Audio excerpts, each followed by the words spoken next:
On today's video, I'm going to break down all the apps that you need to flip your first house.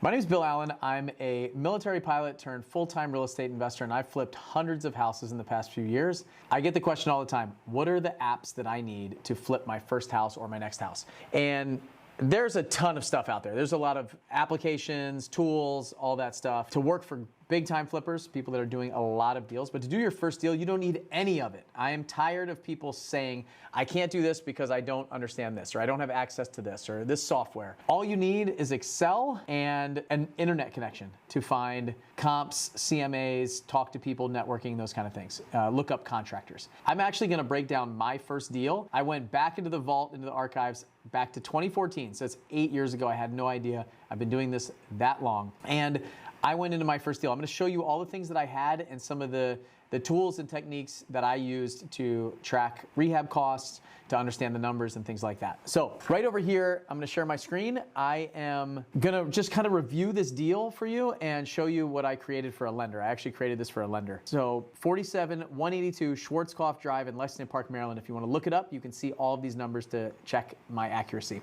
Properties purchased as a foreclosure in September 2014. I replaced all the mechanicals, new roof, structural wall and a basement, deck, new kitchens, bathroom, flooring, landscaping, exterior, interior doors, windows, garage door, paint throughout. Home was sold after 6 days on the market in December 2014, so not even a great market in the winter. So you can see some before and after photos, nothing really fancy that we did. Same layout as I had before, appliances, cabinets, those kind of things. We did flooring, just to kind of show you, you don't have to go crazy on these deals, all right?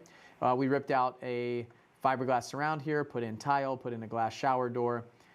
Same thing here, just a tile surround on the tub. New vanities, nothing crazy. A little pedestal sink in here. Just cleaned it up, new carpet, new paint, everything like that. So here's the numbers, big picture numbers. I bought the property for $126,000 from an auction website. I didn't have to borrow any money. Closing costs were $1,677, and total purchase price all in was $127,677. Here's the rehab costs. It's from the worksheet. I'm going to show you the worksheet and how I tracked rehab costs. Holding costs, mortgage payments. So I did have to pay a lender some fees as I own the property. Property taxes, insurance, utilities. Didn't do any lawn care. I was in the wintertime, and HOA fees. So $3,000. You can see the sale price $263,500. So typically what they show on TV is this. We're all in for $130,000 plus $62,000. So we'll call it $200,000. Selling price is $263,500. I made a profit of $63,500, right? Wrong. We have commission to agents, $15,810. I didn't have to do a home warranty on this. I had a termite letter that I had to do for $50. Closing costs for the buyer. So this was pretty typical in the area at that time, $8,900 in closing costs. And then my closing costs. So $3,000 in closing costs there. It's for a total of $235,700. For a profit of $43,109. So that's for this deal. First deal, $43,000. Amazing, right? I did not need a bunch of apps, tools, things like that. And I didn't even really know exactly how it was going to turn out. I estimated rehab costs to be about $45,000. You can see it came out around $62,000. I had good margins in this deal. I felt good about it. And it turned out to be a great deal. You can see if the ARV is $263,500 and you're buying it at $126,000, you know it's going to be a pretty good deal. So let's talk about the rehab costs, because a lot of people want to know what apps to do, how can I track rehab costs, how can I estimate, like what kind of softwares can I use. I used a simple Excel spreadsheet, and I would recommend the same thing to you guys. So the first thing that I did was I created a scope of work, and that's the first thing that you're going to want to do. So an idea of what you want to do to the property. And I had all these different areas that I looked at, and I wrote some notes. Very simple in an Excel spreadsheet. My scope of work is right here. I have an exterior and interior scope of work. So roof maintenance, clean the gutters, repair the gutters, siding, power wash the siding, exterior paint, repair the deck, fence area on the side of the house, garage doors, lawn maintenance, trim the bushes, swing set, all of this stuff. And what I was doing is I was creating these notes right here so that I could bring in a contractor and hand them this printout and say, these are the things that I'd like to fix on this property. Can you give me a bid, please? So roof, I asked them to walk the span of the roof, fix minor items that come up to include flashing nail pops, nail down loose shingles, any missing or damaged shingles to be replaced.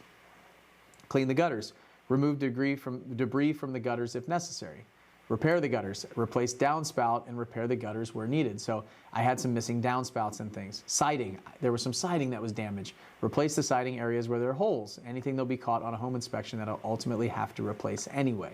And it just goes down and down and down. Garage door, repair or replace single garage door. Check the operation of the opener to determine if it needs to be replaced. Trim bushes, trim all bushes away from the house prior to the siding work if needed. If not, trim all landscaping and plant around entryway for curb appeal upon completion. Swing set, demo and remove the swing set and other items in the yard prior to lawn maintenance, and it goes on and on. Let's look at the interior. I'll show you my interior scope of work. So here's what I asked for the interior. Roll-off dumpster, so provide a dumpster for demo. Demo, all flooring, kitchen counters, cabinets, master tile, master vanity, spare bathroom vanity, basement slate tile. Replace the hot water heater in the basement. Replace the HVAC. Remove and replace the HVAC system as needed. We'll determine this when electric is turned on, depending on water damage to the system. Assume a full replacement in their quote. So I went down, tile bathrooms. Tile the floor in both upstairs bathrooms. Install 3 new toilets in the bathrooms. Bathroom mirrors and medicine cabinet upstairs. So I just went through the property and wrote down all the things that I needed done. Appliances, range, refrigerator, dishwasher, microwave. I wrote, I will purchase and you will install. So I'll take care of the purchase. They didn't have to quote that. House cleaning, clean the entire house. Termite treatment. There are termites eating the wood, active termites eating the wood in the front, like entryway of the front door on this house when I bought it. Carpentry. Doors in the rooms to be adjusted, planed as required for easy closing. Windows, repair the seal on the master bedroom window, replace if required. So I had a busted seal. It was all fogged up. Install carpet and pad on the stairs and upstairs living area. Install engineered hardwood floor on the first floor. So all of this is what I gave to the contractor to do the bid. I printed it out and I handed it to them as they came in. So now I have my scope of work, I print it out and I give it to the contractor as they come in to give me a bid on this property. So now the next thing that I want to do is I want to kind of track, once the bid comes in, I want to look at it. So the next thing I did was I created another spreadsheet to just take the bid and enter it in. And maybe I was comparing 3 or 4 different contractors' bids side by side, apples to apples. So here's what that looks like. So right here is another spreadsheet that I made, and it has all the information that you saw on the last one. It has purchase costs, rehab costs, all the holding costs, selling costs, and the total profit. Now, these were typically blank as I was working on the project, but over here, I created some areas where I have the roof, the gutters, the siding, exterior paint. So everything from that scope of work that I showed you before came over here, and what I did was I put in some labor and materials for a total price. So I kind of put this information over here and started getting quotes and bids. You could put these side by side to show you the difference in pricing if you had multiple contractors bidding the same deal. But what I did was I put all this, so replace HVAC unit, $8,000. I didn't have to repair any of the duct work. I didn't have to have any work on the furnace. I had to insulate the basement, so there's $510. I had to patch some sheetrock, hang and finish sheetrock in the house, install vanities, countertops. So here's the granite. 70 square foot of granite was $2,000 then. Remember, this is 2014. Install the carpet and pad, install the engineered hardwood. So I have labor and materials. So if you look, I kind of did some math, and this is the bid that came in, $51,495. So this is what I expected to pay. I remember doing my estimate, I was around $45,000. On this house, the contractor came in and said, I'll do it for $51,500. So I broke down everything that was going to be done and looked at it like this. And then what you can see over here is when I got done, the total was right around $62,000. So I was actually off by almost $10,000. Okay, how did that happen and how did I track that? So now I hired the contractor, we went through the project, and as things came up, there were changes. So some change orders that came, and all I did was track this. So I tracked it. I have a folder full of information, his bids, his actual signed change orders, and I went through and I added all that up. So the next step for me in this project was to keep track of all the money that we were spending.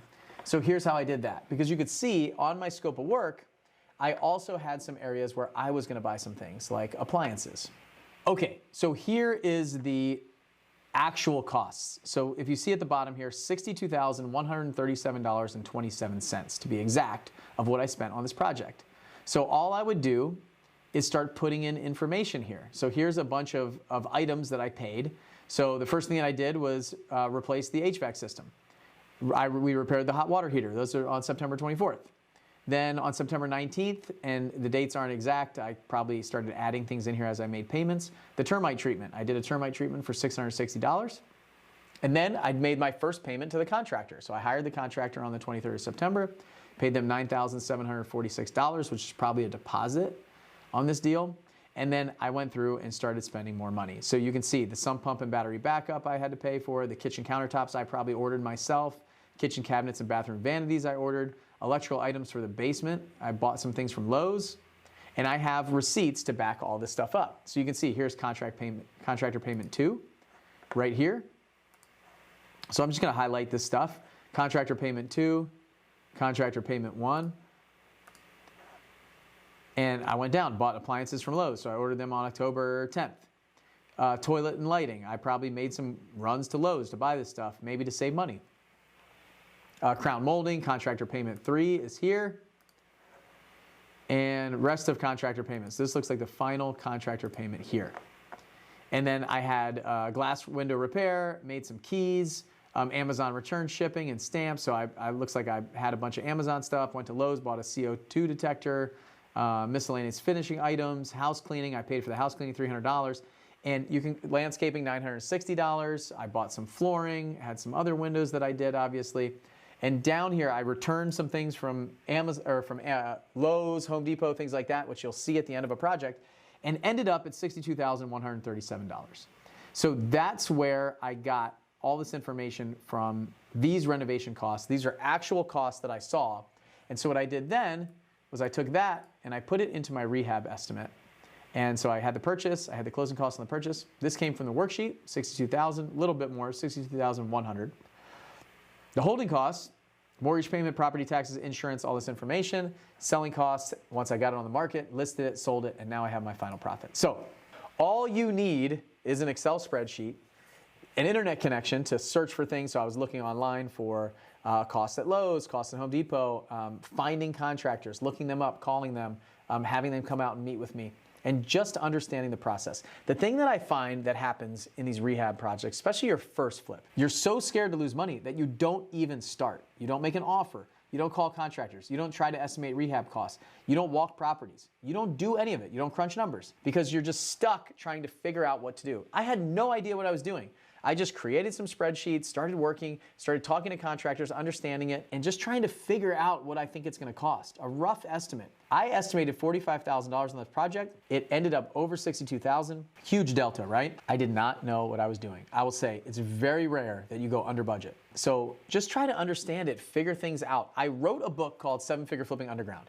This book has how to estimate rehab costs, how to find contractors, how to find deals. If you go to 7ffbook.com, 7ffbook.com, it'll be in the description. You can find all this stuff out. It's really important to just get the broad brush, an idea of what you need to do, and then act. You have to go act. Without doing this deal, I never would have learned how to dial things in, how to properly estimate, and be confident to do my next deal. Even if I lost money on this deal, I still would have done another one, and another one, and another one. I just would have tweaked and changed things a little bit more. In fact, just the pure fact of making $43,000 on this house probably made me a little overconfident and lackadaisical on my next one. The lesson here is become the person that decides that you're gonna do the thing that you wanna do, and just go do it before you know how.